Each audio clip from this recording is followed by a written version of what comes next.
Hey everyone, it's Rob from Hypop and welcome back to another video.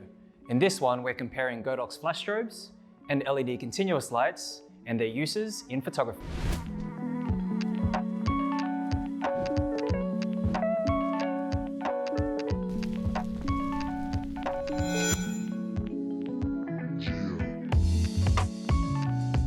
Thanks for watching. Don't forget to hit that subscribe button for more videos just like this. Hit that notification bell to be updated of any new content we release.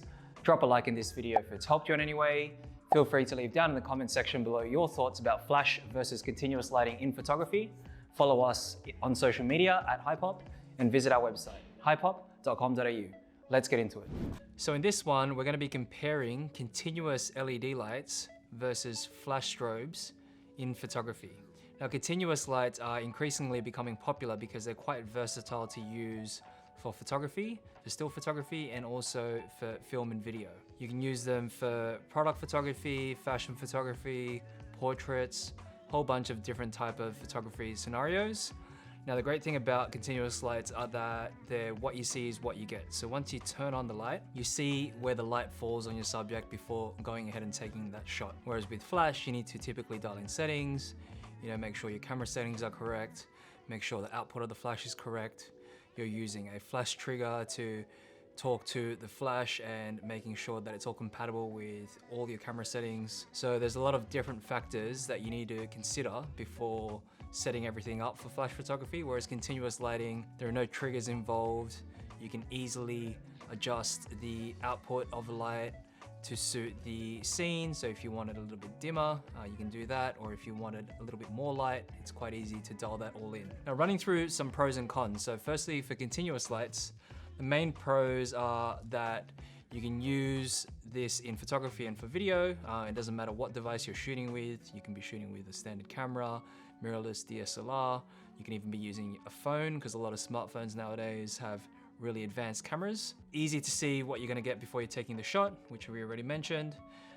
Any modifier can be used with these lights. It depends on what type of continuous light you go for. So if you're looking at a COB light, so some COB lights which are chip on board, they look like flash strobes because you can mount lighting modifiers. So some of them are Bowen's mount, for example.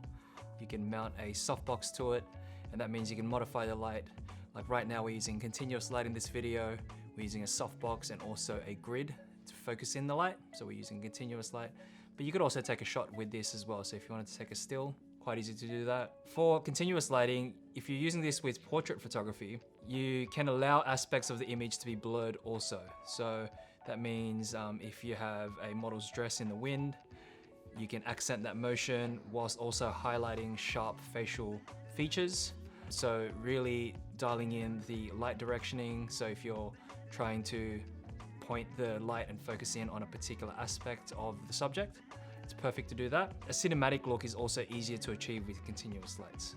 Flash is a little bit harder to achieve those types of shots. There's a lot of editing that's involved with flash because of that sudden burst of light. So you can take your time a little bit more with continuous lighting. While there are some good inexpensive speed lights that you can get if you're looking at lighting, adding artificial lighting to your photos or videos, continuous lights by comparison are cheap as compared to flash strobe setups.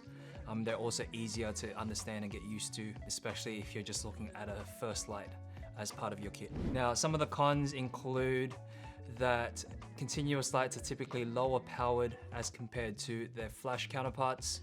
So flashes, because they're giving that sudden burst of light, they allow for higher outputs. So you can see flashes all the way up to 1200 watt outputs or even higher. They're using that xenon flash tube, give that burst of light. However, with continuous lights, sometimes a little less output's good because if you're shooting subjects that are sensitive to light, so if you're shooting pets, for example, or animals, or even children or babies, it's good to have that softer light burst. A lot of lights handle low light situations really well now, so you don't need to really increase your ISO settings for that. You can still shoot really sharp images despite increasing some of those settings with the lesser output lights. It's difficult to use in ambient light situations, so if there's already a lot of available ambient light, then you're not really going to see too much of an effect with continuous lights. So that means that you can't really be well used outside. So if you're taking this on location, it's a bright day, using a continuous light, you're not really going to see any effects there. That's when flash really comes into play, where you can overpower the sun with some of the higher powered flashes. And it's a slower shutter speed too, so that means you won't be able to shoot at the high speed sync type ranges. There are some new lights, the hybrid lights. One that comes to mind is the GODOX FV200 that allows you to shoot at high speed sync. It's a hybrid light that's a continuous and a flashlight. We've actually unboxed that and reviewed it, so if you want to take a closer look at that, click the link up above.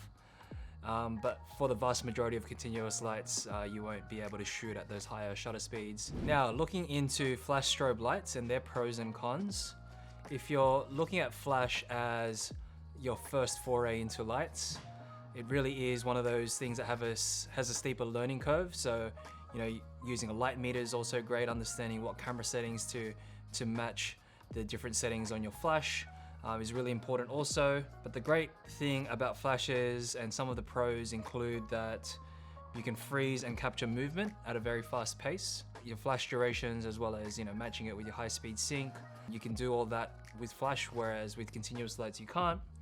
And if you want that sort of that high glossy sharp kind of look, this can be achieved with flash. It's something that continuous lighting can't achieve because it's not as strong. And strobes have an immense amount of power when used correctly, so which is very useful in getting rid of ambient light outside. So if you're taking a light on location, and if, say, for example, it's just a really bright day, it's high noon, and you're wanting to overpower that sun and control all the lighting in your shot, it's a lot easier to do with flash because you can overpower the sun at some of those higher output ranges. So you're looking at 600 watts and above.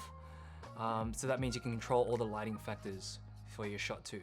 Now, mastering flash is really one of those things that once you do that, you really have control of all the different aspects when taking a shot for photography. So despite there being a really high learning curve, it really is good to sort of jump into it and master some of these important settings and important features for flashes. It's also really super easy to modify, especially because a lot of the flashes have Bowen's mounts. So regardless if you're using like a little speed light or a flash strobe, one that's a portable flash strobe, if you're using a speed light, they come with brackets as well, so you can actually mount these to a light stand, or you can purchase an optional bracket where you can mount a lighting modifier to modify a speed light or a flash, a small light, and be able to create different lighting effects and types of looks with a single light. So you don't need a super powerful light. You can use a speed light, something that you can mount directly on top of your camera and then shoot it off camera. So an example of this would be in a wedding, where if you're shooting behind the couple, for example, I've seen this shot quite a few times, where they would position a light behind the couple in a low light scenario. It could even be a rainy day, and have the light flashing behind the subject or behind the couple, and that way they can modify the light, and perhaps they're using like a little snood, or maybe they're just going with the little diffuser that's on the front of the flash. It's a lot easier to modify lights regardless if it's a speed light or a big flash strobe. And also you can shoot at lower ISOs because of that output. That means you're shooting at typically ISO 100, or you can achieve those lower ISOs, and that means sharper images. Now, some cons for flashes include that it's hard to see what you're going to get into from your shot. The lighting situation is always changing, especially if you're shooting run and gun outdoors, if you're shooting an event or a wedding. It's great to have some features in flashes, so they now have inbuilt TTL modes. So that's through the lens metering, so that means it's adjusting based on the available ambient light.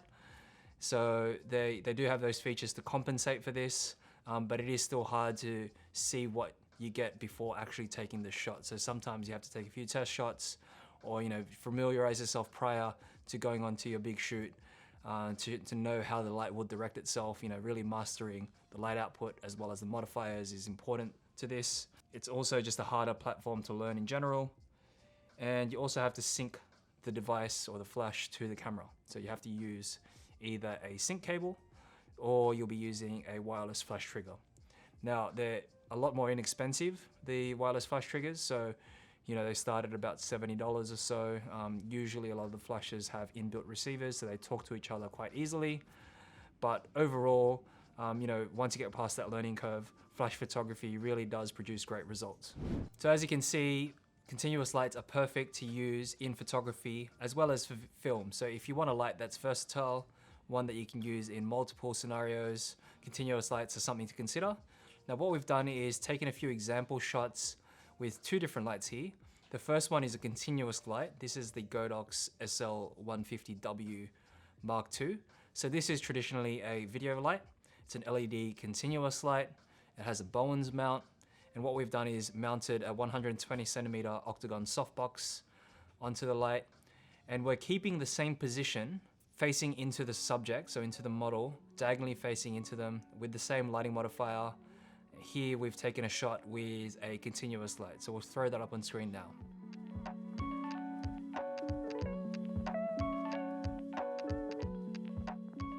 Now the next shot here is with a flash light.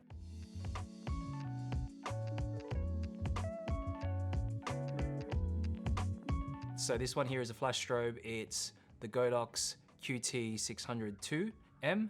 It's a 600 watt flash. So essentially it's a stronger light. It's much stronger than the SL150W continuous light. But what we've done is maintain the same position, the same lighting modifier.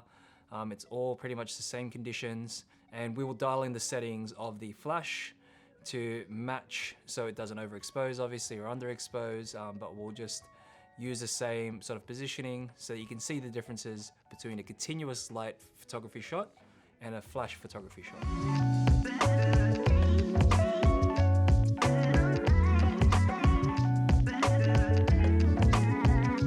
A special thanks to Daniel from Innkeeper Studios. Feel free to follow them at Innkeeper Studios on social media. Thanks for watching. Don't forget to like, comment, and subscribe, and we'll see you in the next video.